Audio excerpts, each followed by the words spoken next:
મિત્રો એક સવાલ પૂછ્યો હતો કે એક રાજા નગર ચર્ચા કરવા નીકળ્યો તો એનો સવાલ પૂછ્યો હતો અને એક ભાઈ પટમાં સૂતો હતો ને કોણ સૂતો હતો એવો સવાલ પૂછ્યો હતો. પણ રાજાને નીંદર નહોતી આવતી. 12 સાડા 12 મધરાતનો ગજર ભાંગ્યો અને રાજાને નીંદર નહોતી આવતી એટલે રાજા નીકળ્યો.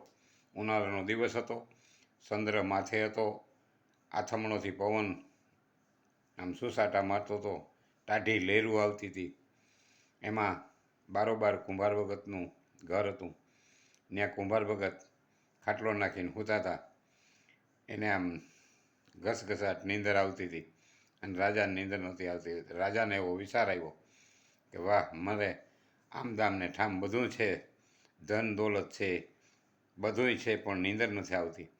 આ કુંભાર ભગત કેવો શાંતિથી ઊંઘે છે, આવો એને વિચાર આવ્યો. એટલે ત્યાં દિવાલમાં એ રાજાએ લખ્યું હતું, કુંભાર ભગતની દિવાલમાં, કે ધનવાન તું મારા કરતાંય ધનવાન છો, ધનવંતી કુંભાર, ચિંતા બાંધી સાંકળે ધન ધન તારો અવતાર. સાંકળે હું બાંધ્યું હતું? ગધેડું.